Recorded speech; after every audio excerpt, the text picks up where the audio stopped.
Muy buenas noches, queridos hermanos. Tengan todos ustedes una cordial bienvenida y un fuerte abrazo a la distancia. Quien les habla, Rafael Saavedra, para servirlos, es el presentador de esta noche. Y vamos a dar inicio a un programa especial, a una serie de estudios importantes y denominados estudios bíblicos avanzados, en el cual tendremos la oportunidad de crecer en el conocimiento de las Sagradas Escrituras y profundizarlos también. Ese es el objetivo principal de este programa, para la gloria y honra de nuestro Señor y también para convertirnos en instrumentos capaces y eficaces en la predicación del Evangelio y también así poder replicar el conocimiento aprendido en nuestras diversas congregaciones. Bueno, también queremos aprovechar la oportunidad para informarles que este programa está siendo transmitido por diversas plataformas de Internet a través de el Ministerio Adventista Shalom, a través de sus plataformas de Facebook Live y YouTube Live, y también la plataforma de Internet de la Escuela de Líderes Conquistadores APC. Les agradecemos a la producción por permitirnos extender este programa a otro grupo de personas que no están con nosotros a través del Zoom, pero que van a ser partícipes de este programa en vivo y van a poder también participar con nosotros en el momento de preguntas y respuestas. Sin más preámbulo, quiero volverles a reiterar su agradecimiento por la expectativa que ha creado este programa y también por su participación. Tengo entendido que somos más de 80 participantes. Entonces, antes de empezar el programa, quisiera con ustedes iniciar con una oración para empezar con el programa.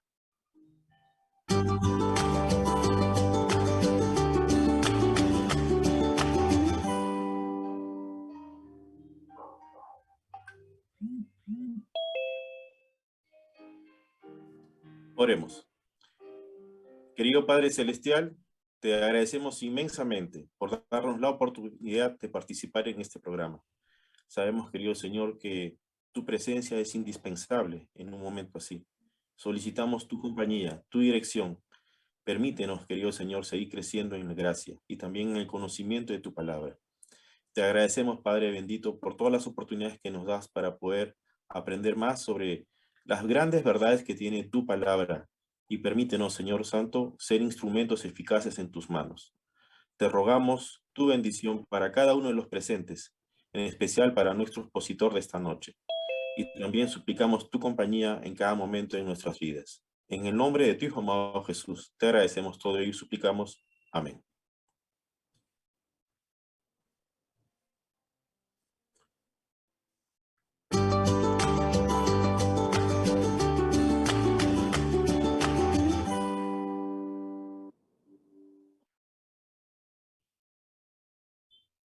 Bueno, queridos hermanos, antes de iniciar el programa, déjenme alcanzarles algunas consideraciones. El expositor se va a encargar de desarrollar el tema por un espacio de 30 minutos aproximadamente. Luego de ello, vamos a hacer un breve receso, un pequeñísimo receso, y luego pasaremos a un espacio de preguntas y respuestas. ¿Cómo va a ser la temática? Bueno, se va a dar un orden de prioridad. Sus preguntas las pueden hacer a través del chat del Zoom y también tenemos otro grupo de preguntas que se pueden hacer en vivo. Luego, si es que hay espacio y hay tiempo, podremos también atender algunas preguntas a través de las redes sociales que estamos seguros que nos alcanzarán a través del programa. Sin más preámbulo, quiero darle el pase a nuestro expositor, es nuestro hermano Federico Salvador, quien tiene a cargo el tema de hoy llamado la Santa Biblia. Con ustedes, nuestro hermano Federico.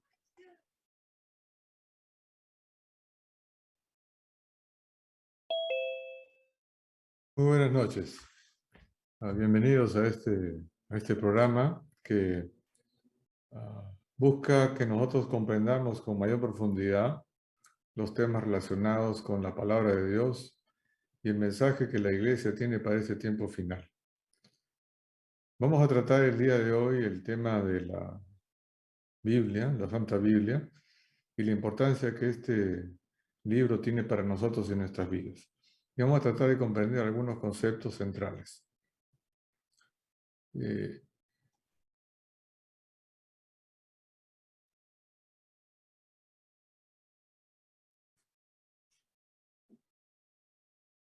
Un aspecto que nosotros tenemos que entender con respecto a la Biblia, eh, fíjense, ustedes cuando se han abierto ya los tratados que estamos publicando van a encontrar siempre este diagrama. Este es un diagrama general. Estamos ahí a la izquierda en el tratado de la Santa Biblia. Es el primer tratado que estamos tratando. Y van a encontrar para cada tratado una estructura de versículos que dan una lógica de cómo tratar este tema con otras personas. ¿Ok? Es como si fuera un estudio bíblico, pero en diagrama. ¿Ok? Y ahora sí vamos a entrar a hablar sobre el tratado. Fíjense, ¿cuál es el propósito de este tratado? Queremos presentar la inspiración de la palabra de Dios para que tengamos confianza en un así dice Jehová. Queremos también, por ejemplo, definir el propósito por el que Dios ha preservado la Biblia para nosotros. Mostrar el medio por lo cual los oráculos de Dios han llegado hasta nuestros días, hasta nuestros tiempos. Exponer cómo se ha definido el canon de las Escrituras. También probar su historicidad, es decir, cómo probamos que la Biblia, además de ser un libro de esta naturaleza, es un libro histórico. Y queremos estimular al lector para hacer de la palabra de Dios su fuente inagotable de sabiduría para la vida espiritual.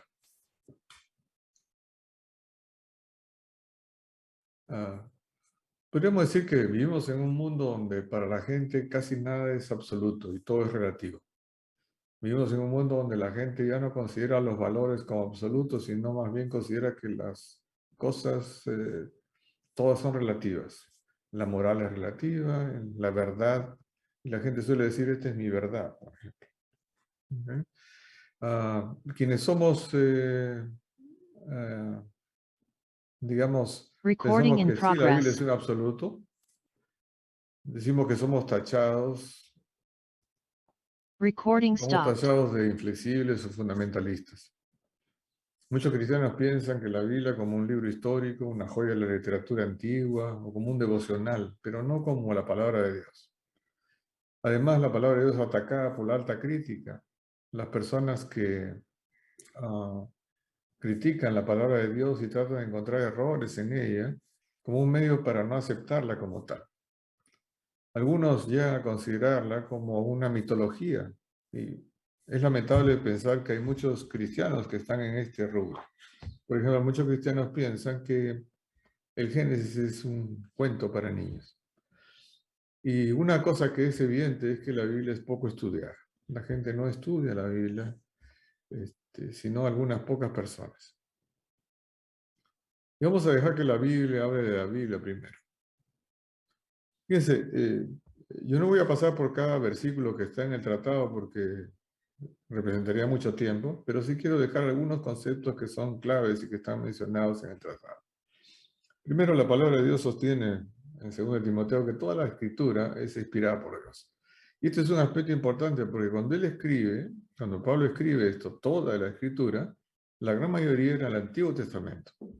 Había muy poco escrito del Nuevo Testamento. También nos dice la Biblia que Dios nos ha hablado a través del Recording Hijo, in dice en progress. Hebreos. Nos ha hablado a través del Hijo en los postreros días. Y quiero que noten que los postreros días para ellos eran los días en que ellos vivían. Y ellos consideraban esos días los días postreros. Porque son los días posteriores ¿a qué? Posteriores a la muerte de Cristo y que ya estaba sellado el plan de la salvación. También dice, por ejemplo, Pedro, que la profecía de la Escritura no es de interpretación privada. Es decir, nosotros no podemos evaluar nosotros mismos qué cosa es correcto y qué cosa no, qué es verdad y qué cosa no es verdad. Otra de las cosas que se mencionan en la palabra de Dios es que los hombres hablaron siendo inspirados por el Espíritu Santo. Y estas son palabras muy importantes, porque no son las palabras las inspiradas, sino los hombres. Los hombres son inspirados. Ellos hablan con sus propias palabras. Los hombres eruditos como Pablo hablan con una enorme erudición. Y para Pedro, por ejemplo, que era un simple pescador, le resulta difícil entender algunas de las cosas que Pablo hablaba. Pero en realidad, todas estas palabras que ellos volcaban salen porque ellos, los hombres, han sido inspirados por el Espíritu Santo. Y la sierva del Señor dice que cuando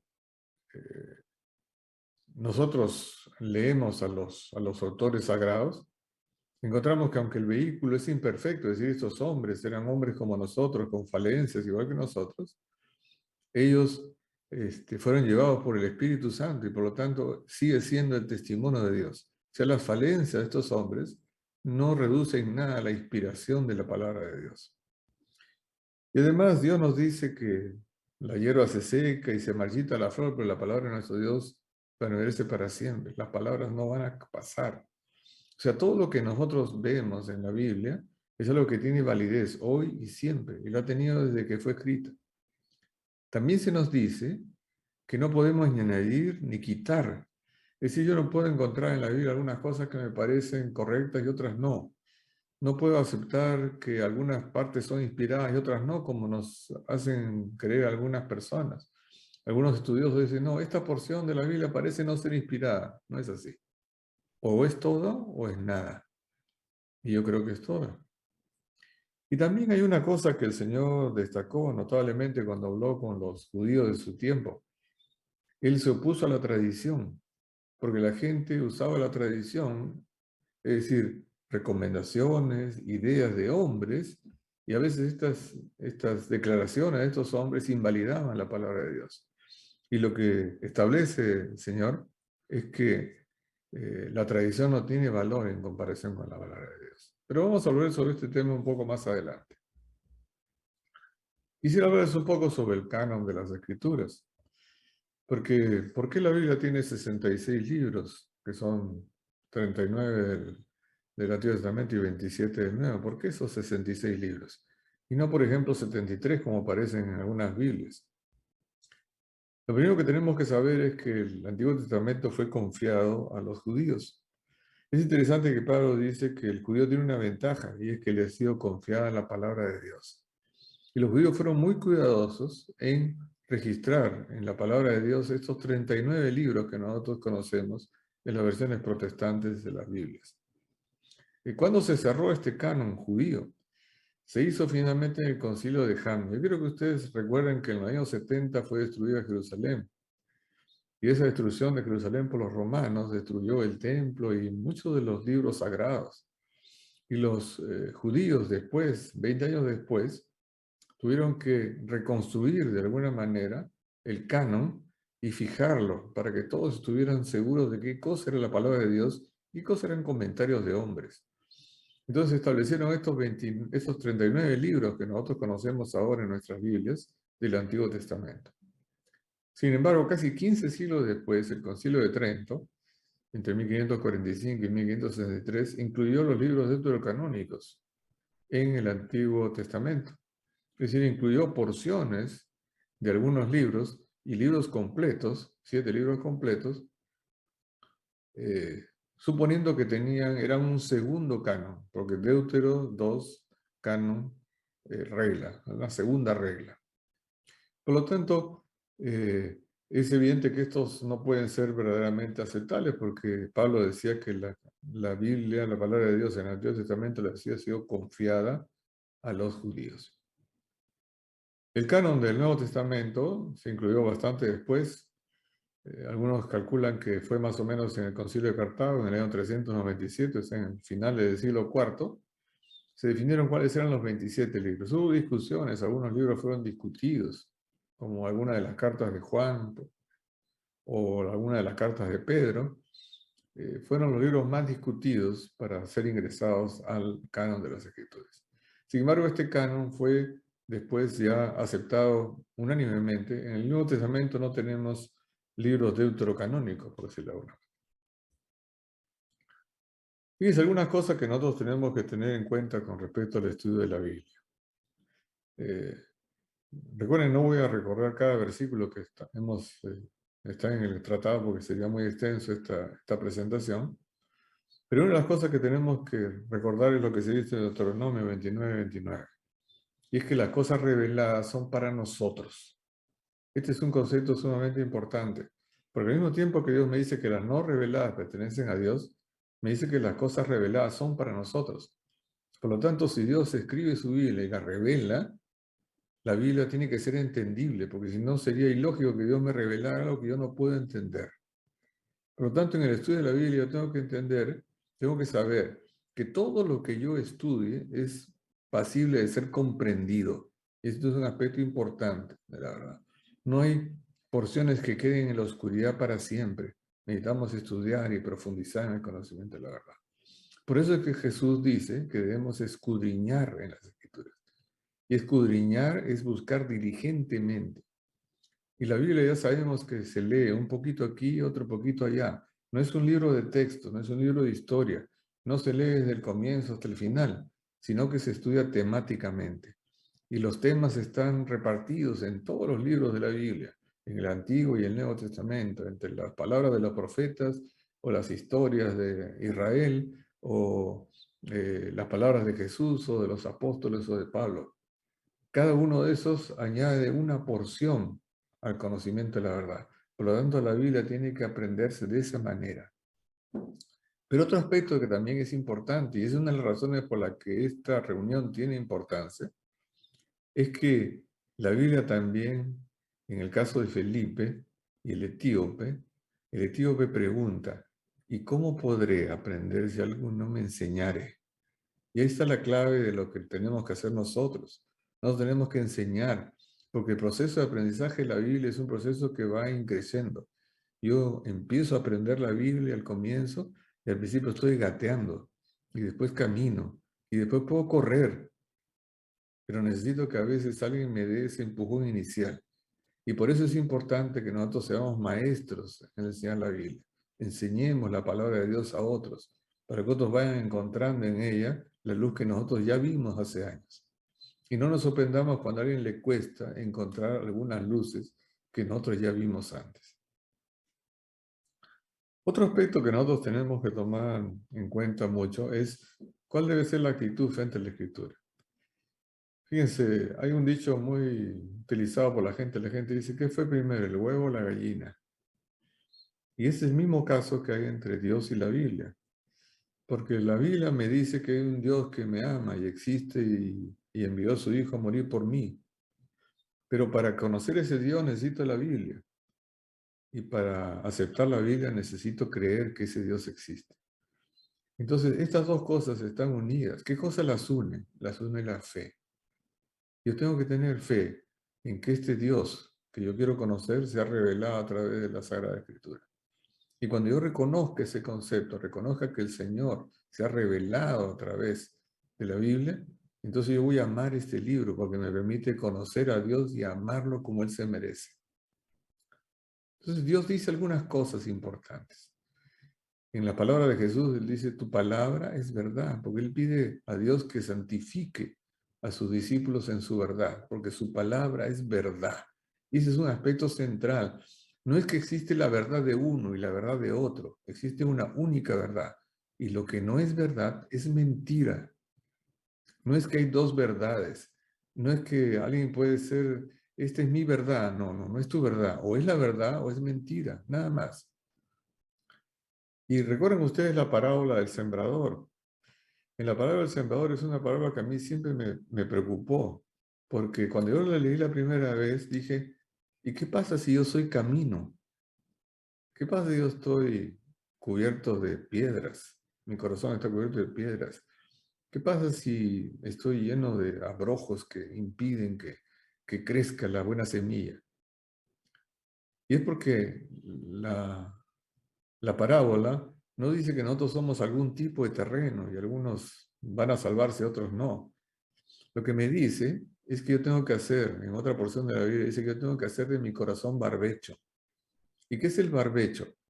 El barbecho es la tierra que se deja descansar durante un tiempo para que recupere su fuerza y luego yo a esa tierra le añado nutrientes, agua, rompo sus terrones, la suavizo, la dejo tiernita la tierra, de manera que cuando yo lanzo la semilla penetra en la tierra y crece. Por lo tanto, cuando el profeta dice que tenemos que hacer nosotros barbecho, es que decir que yo tengo que preparar mi corazón, tengo que convertirlo en tierra fértil, tengo que hacer que mi corazón sea receptivo a la verdad, porque si no, puedo convertirme en camino. Otra cosa que El Señor Jesús dice que el que quiera hacer la voluntad de Dios sabrá si la doctrina es mía o yo hablo en nombre de Dios. Este es un concepto central de la Escritura. El que quiere hacer la voluntad de Dios la va a aceptar. Si alguien quiere no hacerlo, si alguien no quiere hacer la voluntad de Dios, va a encontrar alguna manera de negarse. O sea, la gente va a encontrar maneras de negarse a aceptar la voluntad de Dios. Esta es una realidad. No, no es que algunas personas seamos más inteligentes que otras, o más capaces que otras, o más receptivas que otras, sino que el que quiere hacer la voluntad entenderá la doctrina. Y recuerden ustedes también lo que se cuenta en el libro de Hechos, y es que menciona que los cristianos deberían ser más nobles que los de Tesalónica, porque ellos no se satisfacían con lo que escuchaban de los apóstoles, sino iban a las escrituras para ver si esto era verdad. Entonces no era, sí, Pablo, yo lo creo porque tú lo dijiste, no. Lo creo porque tú lo dijiste, Pablo, y yo he encontrado que la escritura lo dice también. Y una de las cosas que también se mencionan en la escritura es que nosotros erramos por desconocimiento de la escritura. El Señor Jesús nos dijo, erráis ignorando las escrituras. Y es por eso que a veces nosotros sostenemos cosas que no debíamos sostener, simplemente porque no hemos entendido lo que la palabra del Señor realmente dice sobre un tema. Hay personas, por ejemplo, cristianos que defienden la pena de muerte. Definitivamente, si la defienden es porque no han entendido lo que la palabra del Señor dice. No hay forma de confundirse. Si alguna persona dice, no, es que esta mentira es necesaria, esa persona no ha comprendido la escritura.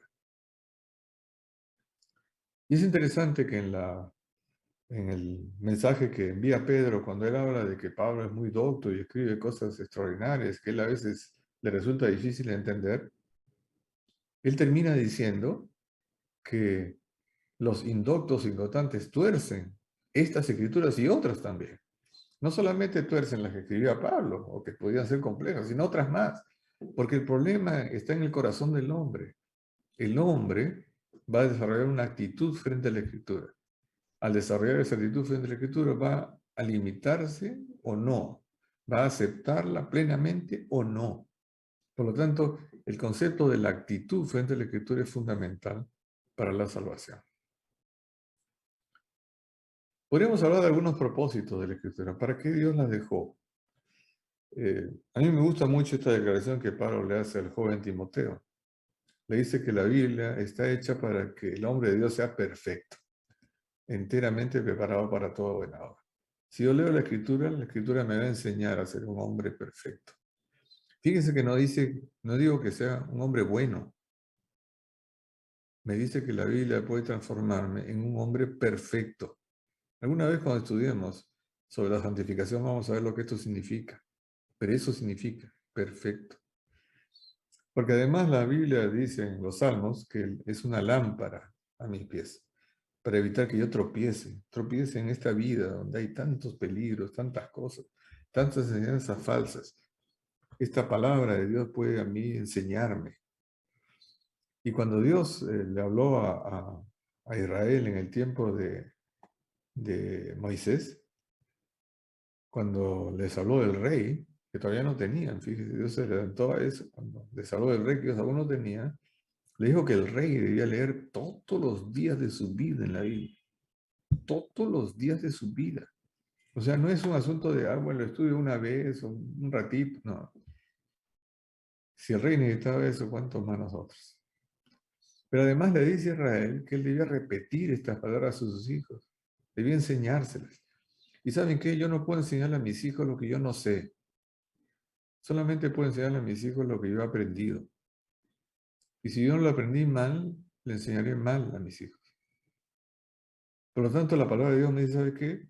Vas a tener que aprender bien, porque las tienes que repetir a tus hijos, porque amas a tus hijos y quieres que tus hijos sean salvos. Y por lo tanto, enséñales bien. Otra cosa que dice la Escritura, que Pablo dice en Romanos, que fueron escritas para nuestra enseñanza. O sea, yo leo la Biblia y la Biblia me enseña. Me enseña qué es el bien y el mal. Me enseña cómo enfrentar el error. Me enseña cómo cambiar mi carácter. Me enseña cómo luchar contra la tentación. me enseña cómo enseñar a otros. Es decir, la Biblia está llena de enseñanzas para nosotros, ese es el propósito. Pero también se dice en Apocalipsis que no es cuestión, no es un aprendizaje intelectual. No es que yo tengo que repetir la Biblia y cada pasaje y con una gran certeza repetir versículo tras versículo. Lo importante es que yo la aprenda y que yo guarde las cosas que están escritas en ella. Si no, la Biblia no tiene sentido. Se convertiría en un libro para eruditos, para gente muy inteligente y que puede repetirlo, puede enseñar el significado de cada palabra. Pero lo importante es que yo la viva. Y por eso es que me encanta lo que dice Jeremías. Dice, tu palabra me fue por gozo, por alegría. Es decir, él se gozaba en la palabra de Dios. Y nosotros podemos gozarnos de la misma manera. Muchas veces quienes han escuchado cuando yo he predicado, les digo yo el gozo que hay en entender la Escritura, en comprender lo que Dios nos ofrece, en saber lo que Dios me enseña. Es maravilloso. La Biblia es una cosa impresionante, ¿no? No puede compararse con nada parecido. Pero además yo debo entender que la Biblia discierne los pensamientos y las intenciones de mi corazón. Es decir, la Biblia me desnuda delante de Dios, me muestra tal como soy, me hace entender lo necesitado que estoy de Dios. Es un aspecto fundamental también de la Escritura. Quisiera pasar a otro tema. Quisiera hablarles un poquito acerca del origen de la Biblia.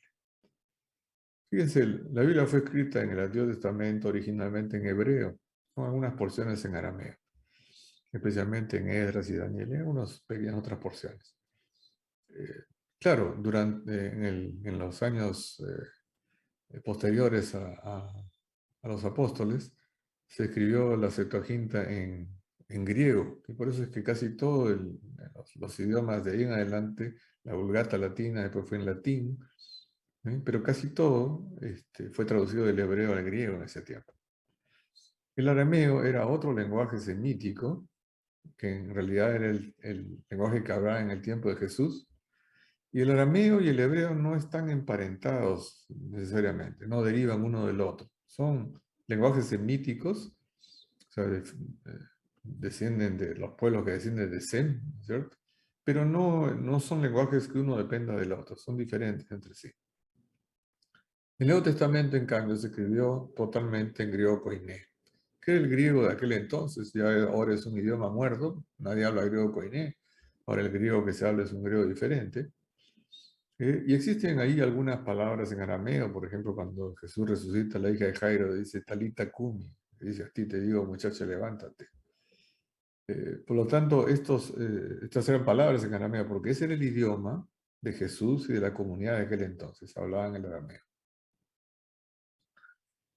¿En qué se escribió la Biblia? Los materiales que se escribió inicialmente fueron en papiros. El papiro se forma con una especie de matorral que tiene como unas pequeñas cañas de color verde, se cortan materiales muy delgados, se cruzan y se arman digamos, en rectángulo, en forma rectangular, y luego con piedra poma se aplastan hasta que se convierten de manera lisa. Y sobre eso se escribía. El papiro fue reemplazado por el pergamino, más o menos en el siglo II, o sea, posteriormente a la escritura original de la Biblia. Si bien es cierto que el pergamino se utilizó un poco antes de que la Biblia fuera terminada de ser escrita, es muy posible que la mayoría haya sido escrita en papiro, que era más barato que el pergamino. El pergamino era más caro, pero también al mismo tiempo era más durable. Y el pergamino permitió formar los códices o libros. En lugar de los rollos, por ejemplo, que se utilizaban en el tiempo de los papiros, se empezaron a formar códices y se doblaban estos pergaminos y se armaban libros, de manera que eran un poco más fáciles de manipular y más fácil de llevar de un lado a otro también. Cuando ya el papel fue desarrollado y llegó a Europa en el siglo XI a través de los árabes, había sido desarrollado en el siglo II por los chinos, con diferentes variedades de papel, pero realmente cuando llegó a Europa en el siglo XI, permitió, por ejemplo, la multiplicación de la Biblia, permitió hacer la Biblia mucho más accesible a la gente. Pero esto dio un impulso enorme cuando Gutenberg en 1440 creó, digamos, la imprenta con los caracteres separados, porque antes era todo una plancha que se tenía que hacer y esa plancha después servía solamente para esa vez. Además eran de madera y por lo tanto se humedecían con la tinta y se deformaban y se perdían. Cuando se creó la imprenta ya con caracteres metálicos fue mucho más fácil dar el impulso a la difusión de la Biblia y se produjo a menor costo y a mayor velocidad. Una de las cosas importantes que tenemos que entender, porque la Biblia llegó hasta nuestro tiempo, estamos a 2000 años casi de cuando la Biblia terminó de ser escrita, ¿no? Y debemos decir cosas que son fundamentales. No existen originales libros sagrados. No hay un original del Evangelio según San Juan o San Lucas o cualquiera de ellos. Todo lo que nosotros tenemos en este momento son copias. No tenemos nada original. Pero sin embargo es interesante lo que dice Josefo, el más grande historiador judío de los tiempos cercanos a Jesús. Él dice, hablando de las escrituras judías, dice, nadie se ha atrevido a añadir, quitar o alterar siquiera una sílaba.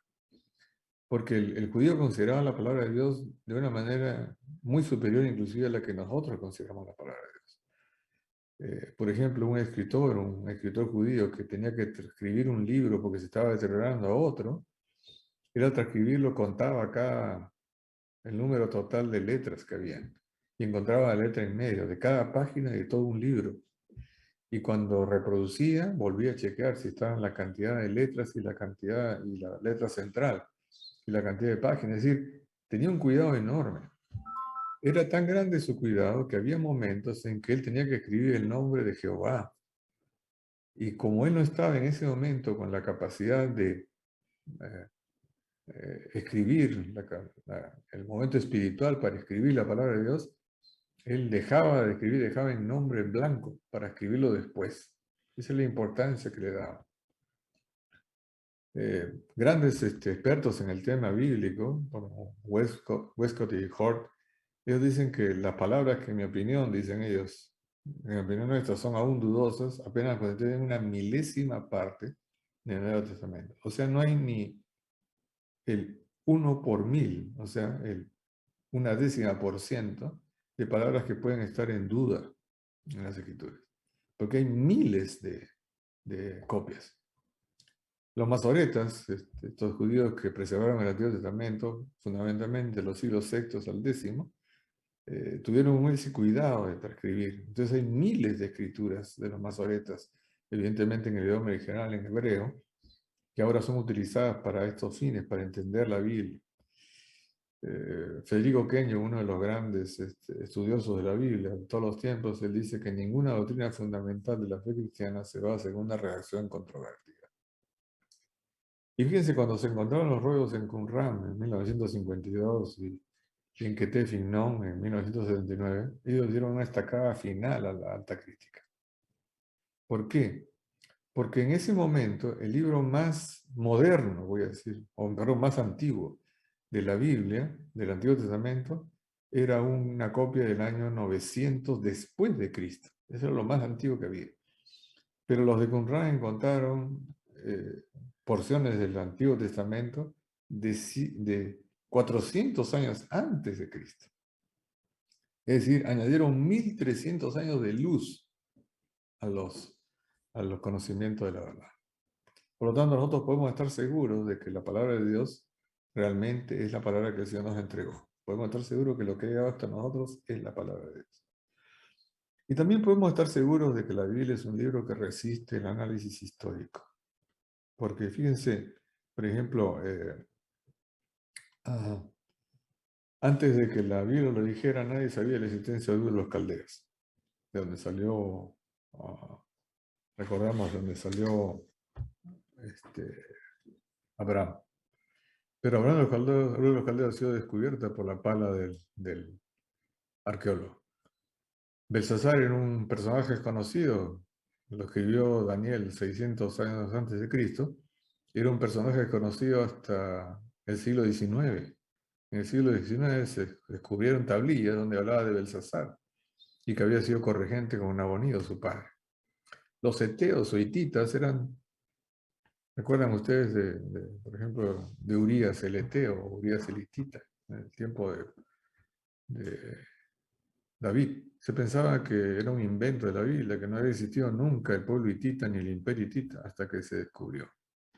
Y se descubrió la capital Ati, ¿no? Una maravillosa capital de un gran imperio que fue el imperio hitita. El imperio que sucumbió cuando vinieron la invasión de los pueblos del mar, ¿no? Digamos unos 13 siglos antes de Cristo. Fíjense, hay muchísimos descubrimientos, aquí he mencionado algunos de ellos, ¿no? Los más importantes, los rollos del mar muerto, pero están las cartas de Lakish, escritas por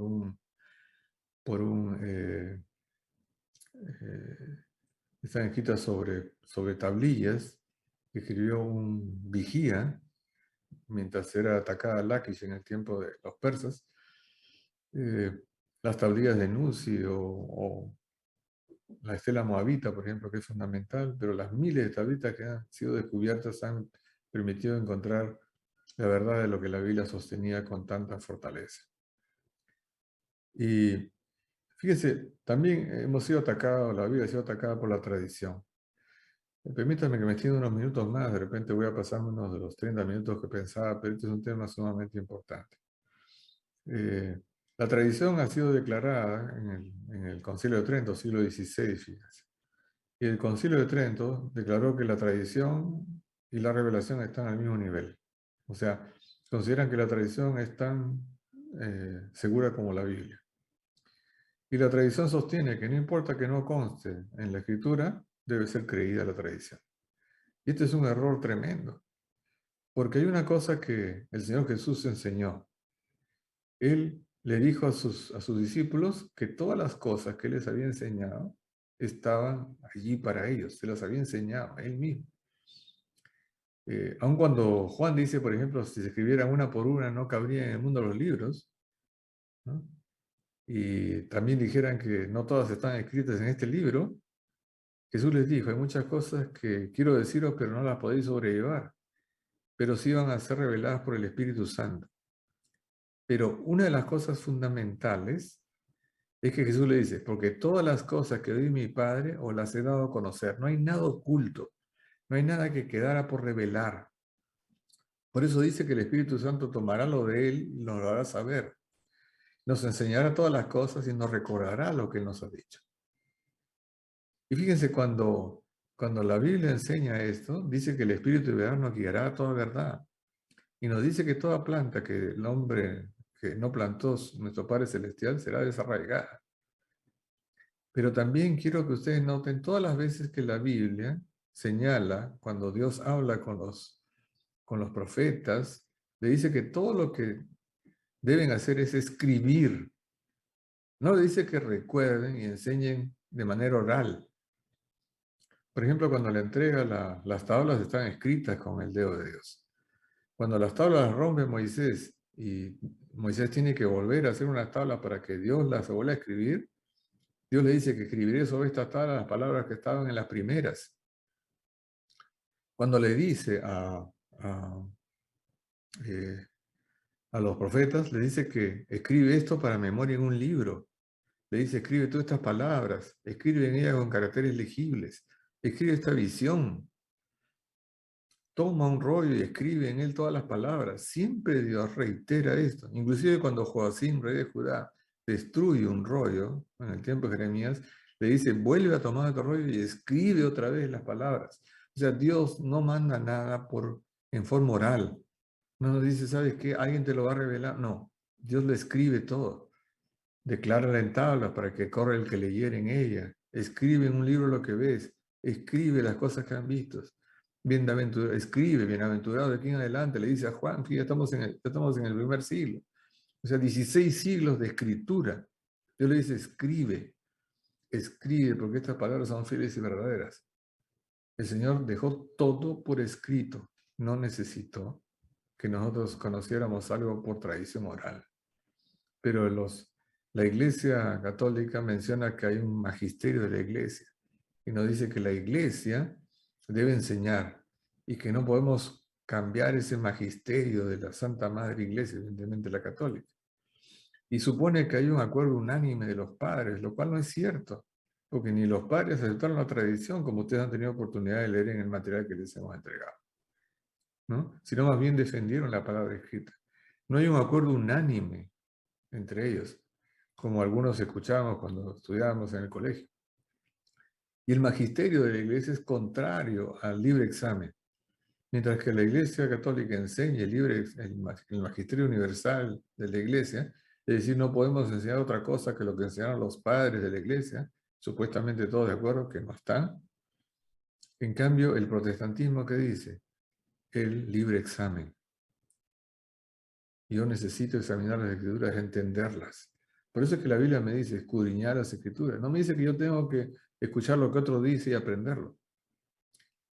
Llega tanto a decir el magisterio, que hay esta cita que ustedes han leído seguramente, dice, si el Papa hierra prescribiendo vicios o prohibiendo virtudes, la Iglesia se vería obligada a creer que los vicios son buenos y las virtudes malas, si no quiere pecar contra la conciencia. A este nivel se llega de distorsión de la verdad. Fíjense, ustedes van a encontrar estos gráficos, digo, me voy a detener, van a encontrar estos gráficos donde se muestra qué autores hicieron qué libros, algunos que aparecen en amarillo son dudosos y otros son totalmente inciertos, no se sabe quiénes, o podría tener varios autores, tanto del Antiguo Testamento como los profetas. En el caso de los profetas es casi una relación de 1 a 1, excepto Jeremías con Lamentaciones. En el caso del Nuevo Testamento es bastante más clara la autoría. En algún tiempo se dudó que Pablo, por ejemplo, hubiera escrito Hebreos, pero en realidad es el libro donde Pablo se luce, digamos, en todo su conocimiento. Y también ustedes han podido ver esto, que en realidad es una cronología aproximada de los periodos que cubren más o menos los libros. El Génesis, evidentemente, tiene un gran tiempo, más de 2 milenios, ¿no es cierto?, de historia. Y después ustedes pueden ver algunas cosas que resaltan. Por ejemplo, ustedes les puede resaltar que Job y Salmos, por ejemplo, empezaron a escribirse casi en el tiempo que Israel estaba durante el éxodo en el desierto, ¿no? O por ejemplo, pueden ver la correspondencia que hay entre los Salmos, Proverbios, Eclesiastés y Cantares, escritos por Salomón, por ejemplo, entre ellos también. Y la duración de los libros históricos como Reyes y Crónicas, ¿no? Y también Esdras, Nehemías, Esther. En el caso de la cronología del Nuevo Testamento, o de los profetas, es más o menos, está centrada en un periodo relativamente corto, digamos, desde el siglo X hasta el siglo IV o V antes de Cristo. Y la cronología del Nuevo Testamento es mucho más breve. Entendemos que prácticamente cubre solamente los primeros 100 años de historia. Fíjense, quisiera mencionar lo siguiente. La Biblia es un libro profundo, extraordinario, grande para nosotros.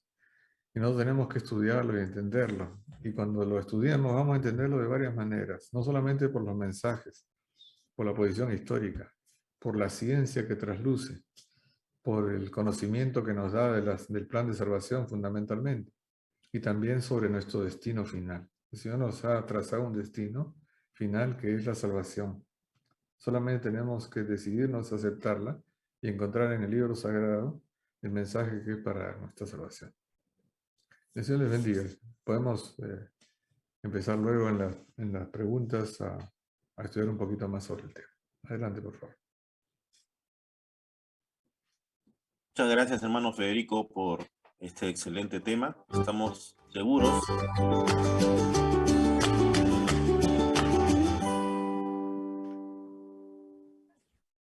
Bueno, muchas gracias, hermano Federico, por este tema. Eso estuvo excelente. Estoy seguro que habrá preguntas y respuestas.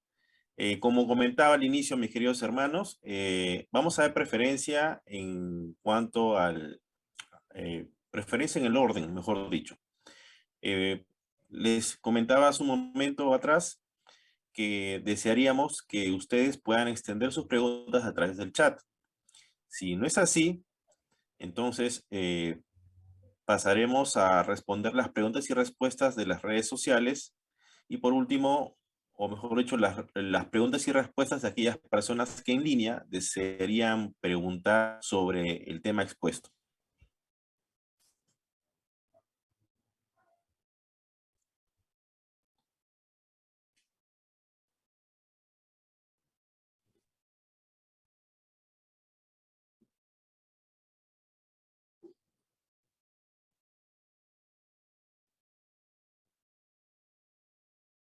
Bueno, hermano Federico, aquí hay una pregunta que me alcanzaron por el chat. Se la voy a alcanzar.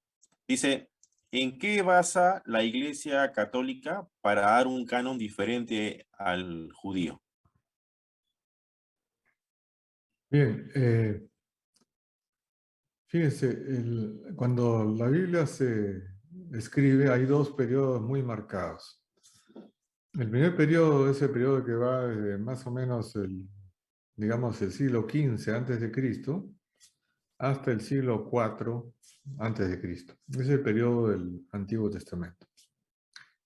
Ese periodo del Antiguo Testamento, los libros, quiero que ustedes recuerden que los libros sagrados, por ejemplo, como los libros de Moisés, fueron colocados al lado del arca.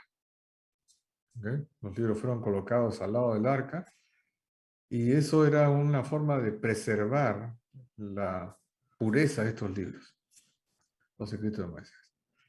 Después, conforme fueron apareciendo los profetas y los libros históricos, estos libros fueron añadidos al canon judío.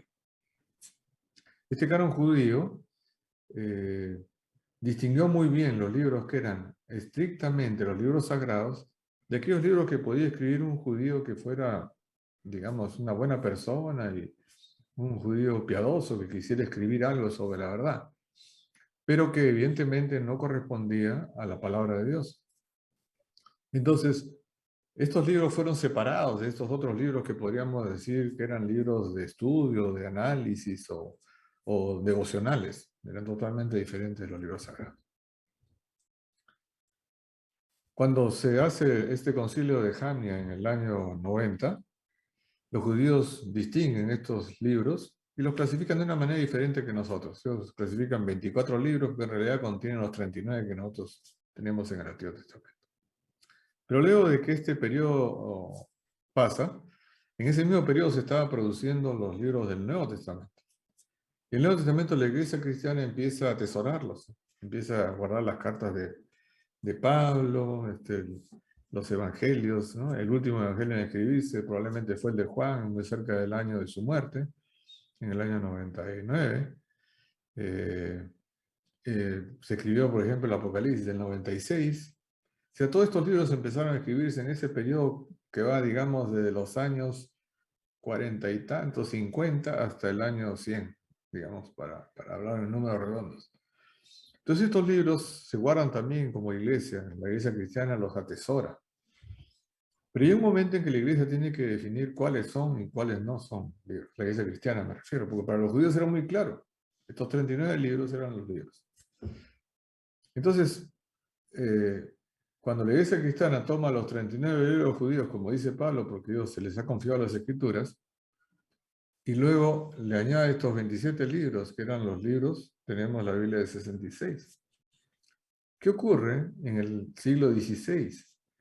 En el siglo XVI la Iglesia Católica encuentra de que no podía sostener, por ejemplo, conceptos como la limosna.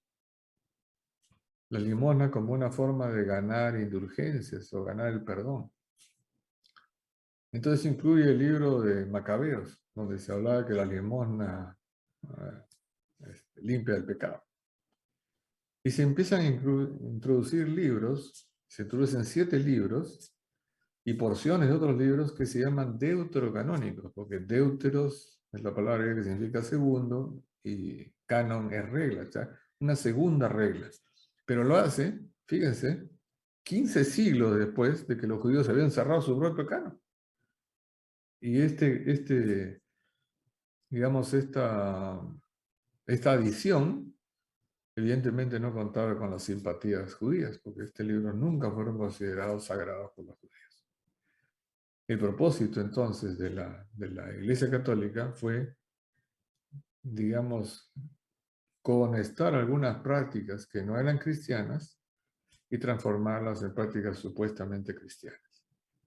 Por eso es que hay estos casi 15 siglos de diferencia entre el Antiguo Testamento judío y el Antiguo Testamento, voy a decirlo de esta manera, católico, porque no es cristiano. ¿Okay? Ok, muchas gracias. Aquí hay una pregunta interesante.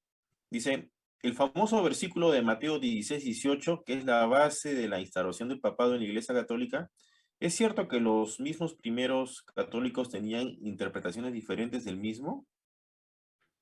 Podría repetir porque no escuché muy bien. A ver, la pregunta dice así, espero presentarla correctamente. El famoso versículo de Mateo 16-18, que es la base de la instauración del papado en la Iglesia Católica, dice, ¿es cierto que los mismos primeros católicos tenían interpretaciones diferentes del mismo? Totalmente, o sea, esa conversación de Jesús con sus apóstoles cuando les pregunta, ¿y ustedes quién dicen que yo soy? ¿No? Primero le pregunta qué dice la gente, quién soy yo, y después le pregunta quién dicen ustedes que soy yo. Algunos, la gente dice, bueno, ellos dicen que son algunos de los profetas. Y hasta que Pedro dice, tú eres el Cristo, el Hijo del Dios viviente. Y Jesús le dice que eso no se lo ha revelado carne ni sangre, sino su Padre que está en los cielos. Por lo tanto, la revelación que recibía en ese momento Pedro era una revelación divina. Él había entendido la naturaleza real de Cristo. Cristo no era un profeta, no era un gran hombre, no era un gran predicador, sino era el Hijo de Dios encarnado. Él entendió esa verdad a través por la revelación de Dios. Y entonces Jesús le dice, tú eres Pedro, y sobre esta piedra edificaré mi iglesia. Para nosotros, cuando esto nos dice en español, nosotros nos confundimos, porque Pedro y piedra suenan parecidos. Pero Pedro, Cefas, es un cantito rodado. Esa piedrita que se la lleva el agua, ¿no es cierto? Cuando el río corre, se va llevando las piedras y con la fuerza del río las va golpeando unas con otras y las piedras terminan redonditas y chiquitas, ¿no es cierto? Eso es Cefas, una piedrita. Entonces le está diciendo, tú eres una piedrita, le dice Jesús. Tú eres Cefas. ¿Ok? Y sobre esta roca, es la otra palabra. La otra palabra que dice piedra es sobre esta roca edificaré mi iglesia. ¿Quién es la roca sobre la que se edifica la iglesia? Es Cristo Jesús. Por eso es que el mismo Pedro, cuando escribe su carta, dice que Jesús es la roca sobre la cual la iglesia se edifica. O sea, no tenía ninguna duda de que Jesús no estaba diciéndole que él era la roca. Entonces, ese concepto que ahora nos llega a nosotros, que Pedro es la roca y qué sé yo, es un concepto que ni en el tiempo de Jesús, ni ahora es verdad.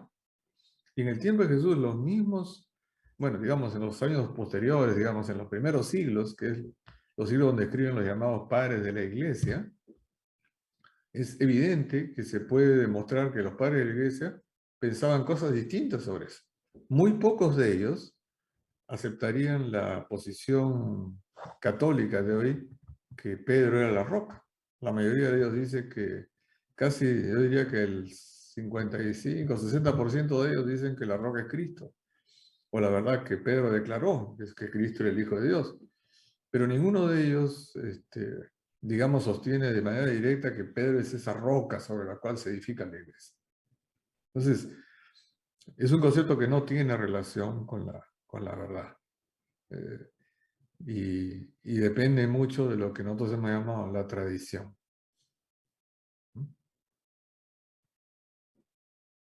Ok, hermano, muchas gracias. Aquí hay otra pregunta. Dice, ¿el concilio de Jamia fue hecho por los cristianos o por los judíos? ¿Sería tan amable de aclararnos este interrogante? Sí, el concilio de Jamnia, que se calcula que terminó en el año 90, y algunos estudiosos sostienen que duró algunos años, y algunos dicen que una década o más. No es posible definirlo con claridad, por lo menos los historiadores no se ponen de acuerdo, pero este concilio fue un concilio judío, o sea, es un concilio del judaísmo, no es un concilio cristiano. Los judíos, yo quiero que ustedes se imaginen lo siguiente, para colocarse en la época. El año 70 es Jerusalén destruida. Los judíos se escapan y se van a muchos lugares, entre ellos Alejandría, uno de los centros judíos más importantes, donde se traduce la Septuaginta después. Y en esa época empezaron a aparecer los escritos cristianos. Se aparecían las cartas de Pablo, de Juan, etcétera, etcétera, de Mateo. Entonces ellos ven un ataque, digamos, del cristianismo contra la base que era el judaísmo, porque además los cristianos decían, todo esto que los judíos aceptan, nosotros también lo aceptamos, pero añadimos esto. Entonces su interés era definir qué cosa era realmente judía y qué cosa era, y diferenciarla de aquellas otras vertientes, entre comillas, que ellos tenían, porque pensaban que el cristianismo era una especie de secta del judaísmo, idea que también tenían los romanos, por ejemplo. Entonces, este concilio de Jamnia lo hacen los propios judíos para preservar la luz que ellos tenían. Ellos son muy meticulosos en definir cuáles son estos. Algunos hablan de 22, otros hablan de 24 libros, depende de la forma en que se asocian o se agrupen. Cuando veamos el tema de los libros apócrifos, vamos a hablar un poquito más de esto, pero ahorita nos extenderíamos mucho sobre ese tema. Pero los judíos establecieron este canon de sus 24 libros en Jamnia, que incluyen los 39 libros que nosotros consideramos en el Antiguo Testamento, digamos, de las Biblias protestantes, como la Reina Valera, que es la que por lo general utilizamos nosotros en la iglesia. Es un concilio netamente judío, sí. Ok, hermano, muchas gracias. Aquí hay una pregunta clásica. Creo que voy a fusionar dos preguntas en una, porque creo que apuntan al mismo norte. Dice, dado que la Biblia fue escrita en hebreo, arameo y griego, koiné, ¿cómo podemos estar seguros que las traducciones que tenemos al español son fidedignas y no tienen error de traducción, sobre todo por la presencia en el español de los signos de puntuación, ¿no? Y la fusión sería añadiendo este apéndice a esta pregunta, ¿no? ¿Cómo saber cuál es la versión correcta? Bueno, en realidad son dos preguntas bastante diferentes, pero vamos a tratar de responder ambas. Fíjense, la traducción de la Biblia, y ustedes pueden, si gustan, pueden leer algunos libros interesantes. Yo creo que menciono algunos de ellos en el tratado. Hay libros muy interesantes sobre la traducción de la Biblia. La traducción de la Biblia es un proceso muy difícil porque es un proceso de traducción de un idioma como el griego koiné, que es una lengua muerta, es decir, nadie habla hoy día griego koiné. Y si yo quiero traducir una lengua muerta, tengo que buscar otros documentos de ese mismo tiempo, de ese mismo idioma, y por comparación encontrar la similitud. Tengo que encontrar las raíces de palabras, por ejemplo, que existen en un idioma y que pasan a otro, por contactos de las culturas, por ejemplo, ¿no? Entonces, perdona. Entonces, el estudio o la traducción de la Biblia es un proceso muy delicado y entran gente con muchísima preparación, una extraordinaria preparación. No solamente una preparación teológica, sino tienen que entender de lingüística, tienen que conocer la lengua y tienen que entender cómo la lengua va mutando en el tiempo, cómo nosotros vamos cambiando el lenguaje conforme va avanzando el tiempo. Y fíjense, si nosotros leyéramos, por ejemplo, como he leído alguna vez o intentado leer, El Quijote, por ejemplo, tal como lo escribió Cervantes, es que no lo entiendo, porque es lo que se llama castellano antiguo. Ya no se lee. No se dice hacer, sino facer, ¿no? Entonces, son cosas totalmente diferentes. Entonces, para estudiar cuál es un idioma de la Biblia, estas personas tienen que estudiar los idiomas antiguos y tienen que estudiarlo en base a comprender una serie de idiomas que están alrededor, para entender las migraciones que ha habido de palabras y de conceptos en ese tiempo. Es un estudio muy grande, pero hay miles de estudiosos como estos. Y cuando esos miles de estudiosos escriben, interesante, terminan coincidiendo en lo que significa. ¿Ok? O sea, cuando alguien dice, oye, ¿y qué significa la palabra curioso? Ah, curioso es el señor de los esclavos. Era un nombre que le daba el esclavo a su señor, al que le ordenaba, el que era el dueño de su vida. Ese era el curioso. Y eso llega hasta nosotros, la palabra ya no existe, ya nadie la usa. Pero esa palabra ha quedado perfectamente clara. Entonces, fíjense, hay personas, por ejemplo, como Strong, que ha creado, bueno, no solamente él, por supuesto, ¿no? Pero ustedes alguna vez ven un diccionario Strong, ¿ok? Un diccionario Strong ha agarrado y ha clasificado cada palabra que existe en la Biblia, por ejemplo, la palabra amor, Dios, etcétera, etcétera, cada una está numerada. Y esa palabra aparece decenas de veces, o 5 veces, o 500 veces en la Biblia. Y entonces su significado está entendido por, no solamente por toda la Biblia, sino por todos los otros libros donde se encontraron. Por ejemplo, las cartas de Amarna, por ejemplo, que son una fuente tremenda para estudiar los idiomas antiguos, han permitido comprender el significado de palabras que nosotros no entendemos en nuestro tiempo, porque no tienen relación con nuestro tiempo. Pero son palabras, por ejemplo, que se usaban en el tiempo de Abraham y que llegan hasta nosotros hoy. Entonces, tienen significados interesantísimos. Entonces, la traducción de la Biblia, nosotros podemos estar seguros por qué. Porque, por ejemplo, yo les digo en mi caso yo tengo lo que les he recomendado tener en sus casas también, tengo eSword, que es un software para manejar N Biblias. Yo tengo, no estoy muy seguro, pero tengo 100, ¿no? 100 Biblias o algo parecido. ¿Okay? En inglés, en español y en portugués, porque algo se entiende el portugués. Entonces, si uno busca en cualquier Biblia, va a encontrar que el significado de un versículo es el mismo, solamente puede diferir la forma en la que se dicen las palabras, el orden o qué sé yo, pero el concepto es exactamente el mismo. ¿Por qué? Porque se ha escrito tanto de esto y se han hecho tantas traducciones y tantas evaluaciones que se puede entender claramente lo que esto significa. ¿Okay? Ahora, ahí engancho con el otro concepto que preguntabas, ¿no? ¿Qué versión? Fíjense, por ejemplo, yo lo que recomiendo es que uno lea varias versiones o tenga varias versiones y cuando encuentre un versículo lo lee en varias partes. Por ejemplo, mi versión favorita de la Reina Valera es la 1960. Pero si quiero un lenguaje un poquito más antiguo, es la 1909. Para mí son las mejores. Pero yo tengo que conceder que la versión 2000, por ejemplo, de la Reina Valera, tiene un lenguaje más moderno y probablemente a las mentes más jóvenes les puede ayudar. Los que quieren un poco más de poesía se van a la 1909 y los que están intermedios como yo se van a la 1960. Pero, por ejemplo, si yo comparo la Biblia 1960, la 1909 o la 2000 con la Nácar Colunga, que es una versión católica, la versión católica es estupenda, Nácar Colunga. O la Bóveda Cantera, por ejemplo, estupendas versiones. O la Biblia de Jerusalén, magnífica versión.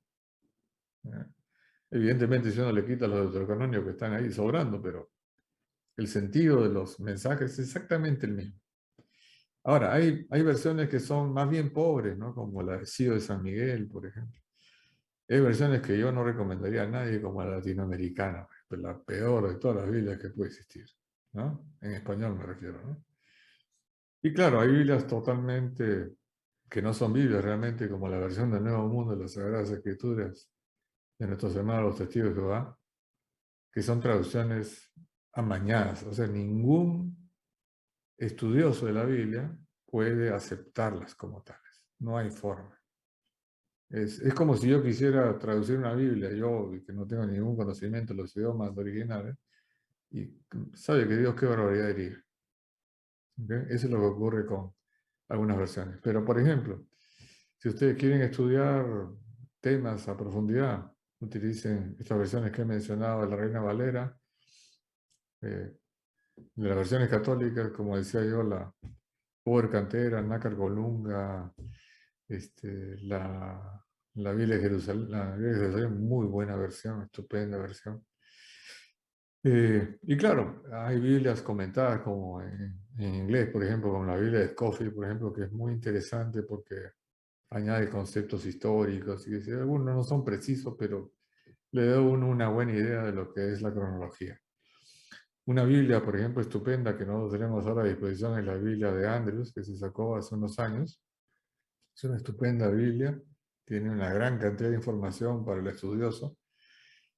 Pero yo lo que recomiendo es eso, ¿no? Tener varias versiones y irlas comparando. Y uno va a encontrar que no hay diferencias sustantivas entre una y otra. En el sentido de que, por decir algo, que una diga sí donde la otra dice no, no vamos a encontrar. Es probable que una diga con más énfasis que otra o con un lenguaje más actual que otro, y otra que sea más poética. A mí me gusta un poco más la poesía en la Biblia, por eso, sí. Por ejemplo, muchos de los versículos, a pesar de que yo uso la 1960, muchas veces repito los versículos que la 1909, que la utilicé durante, no sé, 10 años o 15 años de mi estudio, y esa Biblia me sirvió muchísimo. Entonces, a veces repito los versículos en esa versión porque me suena más hermoso. Por ejemplo, el Salmo 23 en esa versión es más hermoso que en la versión 2000, por ejemplo, ¿no? Pero el mensaje no me parece que se diferencie entre una y otra. Esas son las que yo recomendaría y las que no recomendaría también las he hecho, ¿no? La del CIO de San Miguel, la latinoamericana es un desastre. Oculta los versículos completos, por ejemplo. O desaparece simplemente, ¿no? O dice, por ejemplo, que el Génesis es una fábula. Lo dice, ¿no? Es impresionante, ¿no? Pero hay Biblias, por ejemplo, como decía yo, la traducción del Nuevo Mundo de las Sagradas Escrituras, que de los testigos de Jehová, que es un engaño, ¿no? ¿Y la Biblia Andrews, que Perdón, sacó la iglesia hace unos años atrás, se recomienda? perdón, no escuché La bien. Biblia de Andrews, ¿se acuerda que la iglesia adventista elaboró una edición para estudio? ¿Se recomienda esa versión? Sí, la Biblia de Andrews es una versión un poquito más moderna de la Reina Valera, pero tiene además mucho contenido de comentarios. Y siempre es bueno, o sea, yo siempre digo que hay que separar la declaración pura y dura de la Biblia del comentario. Porque yo puedo hacer un comentario, por ejemplo, y puede ser muy, muy bien intencionado, pero de repente es eso, es un comentario.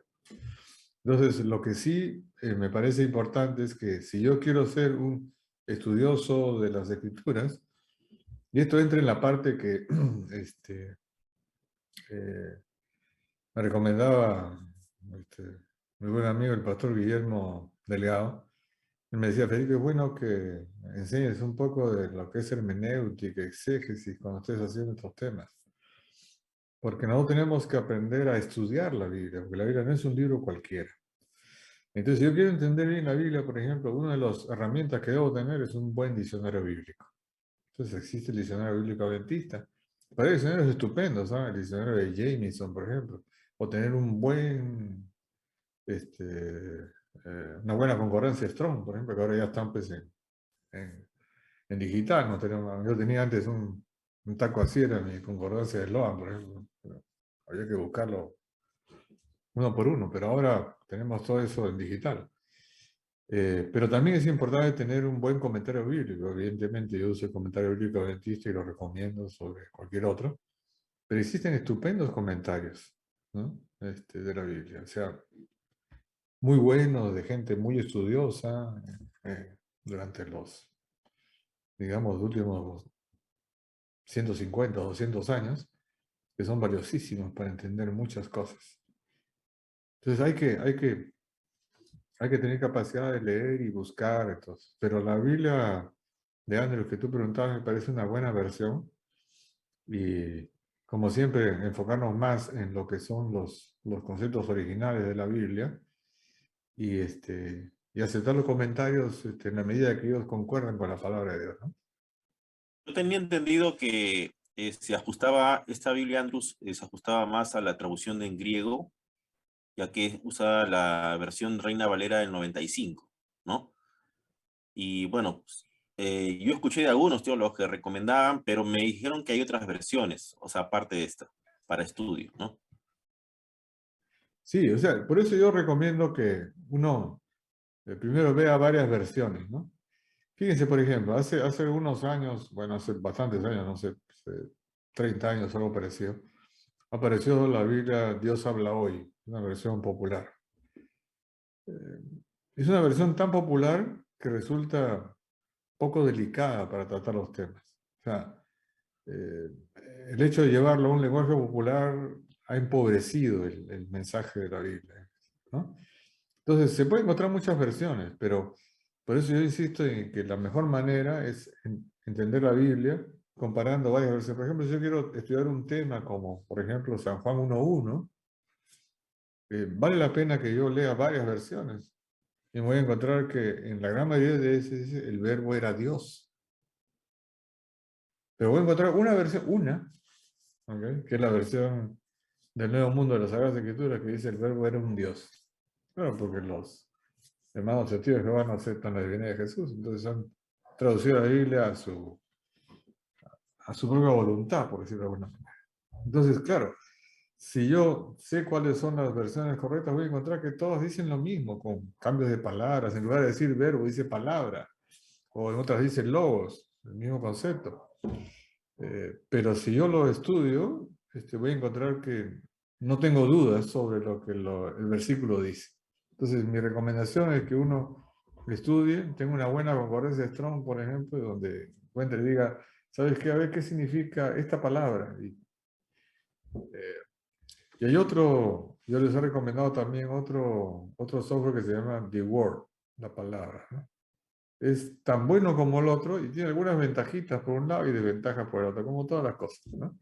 Pero en The Word, por ejemplo, yo pongo una palabra y digo, quiero saber la palabra santuario. Y me dice cuántas veces aparece en la Biblia. Y me dicen qué libros y cuántas veces en cada libro. Y puedo estudiar cada de esas palabras en cada uno de esos sitios y saber qué significa. Además, me indica cuál es el significado strong de esa palabra. O sea, cuál es el significado real en ese tiempo. Generalmente es un significado complejo, o sea, no es un significado único, sino un significado complejo, o sea, significa varias cosas, como las cosas que nosotros hablamos hoy día.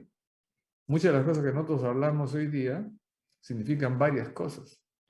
Por ejemplo, nosotros decimos, ha habido una ola de asesinatos. ¿Sí? Y todos lo entendemos, ¿no es cierto? Pero si alguien diga una ola es el mar rompiendo por el viento contra la playa. ¿Qué tiene que ver eso con los asesinatos? Pero nosotros lo entendemos. ¿Ok? Entonces una ola sería una cantidad de cosas que ocurren conjuntamente en el mismo momento. Esa sería una traducción moderna. Pero hace 500 años de repente la gente decía ola solamente a lo del mar. ¿Ok? Ese es el concepto por el cual también digamos, el lenguaje va mutando, va cambiando en el tiempo. Y aquí hay dos personas que preguntan casi lo mismo. Y la pregunta tiene este tenor. ¿Desde cuándo se usó la separación en capítulos y versículos en la Biblia? Sí, en realidad la Biblia no fue escrita en la manera en que nosotros la vemos. Hay grandes diferencias, por ejemplo, desde los nombres de la Biblia, ¿no? Los nombres de los libros. Por ejemplo, nosotros decimos Génesis, pero Génesis realmente para los judíos se llama Bereshit, que significa en el principio, o al principio, o el principio. Entonces, ese concepto, por ejemplo, es el primero que tienen que entender. La Biblia fue escrita, el libro que fue escrito en la Biblia fue escrito como una cosa continua. No había ni versos ni capítulos.